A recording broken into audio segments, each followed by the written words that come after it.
The concept of an episode is familiar to anyone who's watched a TV show. Each episode is a small chunk of a larger, overarching story. If you catch an episode from the series at random, you may have no idea what's going on as it refers to things that have happened in previous episodes. At the same time, for the most part, unless it's the finale of the series, the main plot point won't resolve within an individual episode. The episodic format is a way for storytellers to bring stories to the screen that are simply too large in scope for film. Modern movies usually run somewhere between 90 minutes to 3 hours, not nearly enough time to tell a complex tale. For example, there's no way that George R.R. Martin's Song of Ice and Fire series could fit within the confines of a single movie. So why not just do multiple films? Well, of course, we see that kind of thing as well, but the production of movies is completely different to that of episodic television. The Lord of the Rings trilogy films were released a year apart. Most films that have sequels can't serialize their stories. They have to start and resolve a major plot point within a specific movie.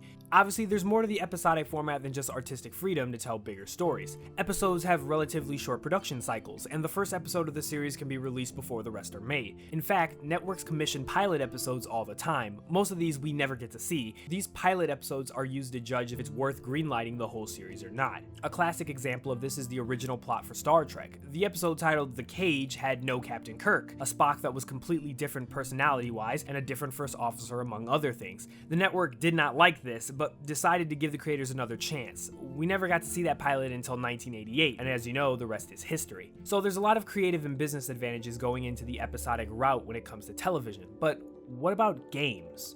The development cycle of games have always been closer to that of movies than serialized television. Games will go under development for many years with all the investment risk at the front end. No one knows if the game will do well, and it's pretty much an all or nothing risk. It will either make back the money or it won't. That's all changed now thanks largely to the rise of digital game distribution. The digital distribution model is actually a bit like a television broadcast model in that it makes it easy for people to get your content, so you can get away with giving it to them one piece at a time.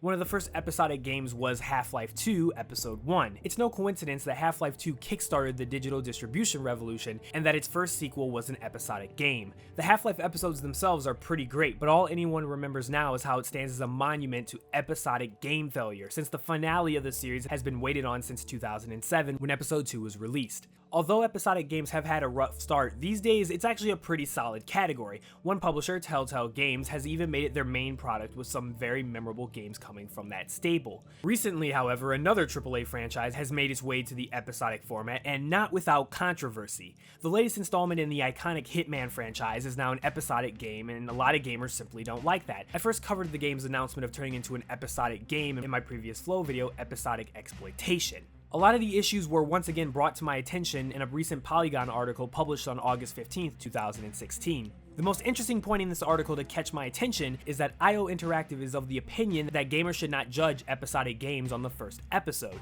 but that they should wait until the series is finished as a whole before judging it. They say that other episodic games get better as they progress and we should give them a chance. Now, does this make sense, or is there something wrong with that line of thinking?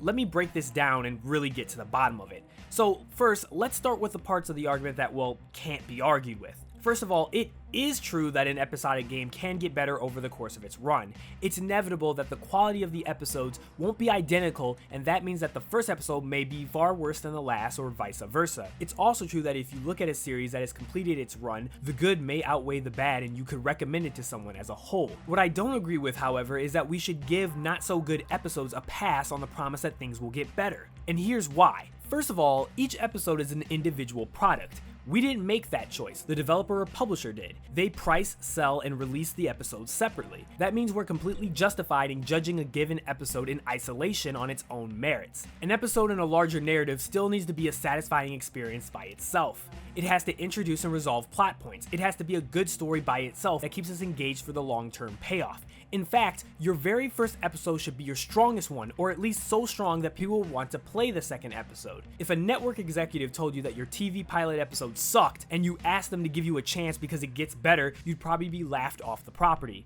So why should we, the gaming public, give developers the same benefit of the doubt based on a promise? We're used to hearing a lot of promises. They've all had a chance to put their best foot forward right out of the gate. You get one chance to make a first impression, and second chances are vanishingly rare. Developers incentivize us to buy season passes in order for us to save money. That's fine, but I will only buy a season pass if your episode is so good that I know I want to see where your story goes. Hearing you say, "Don't worry, it gets better," is like hearing, "I swear this hasn't happened before." Regardless, either way, no one gets a happy ending.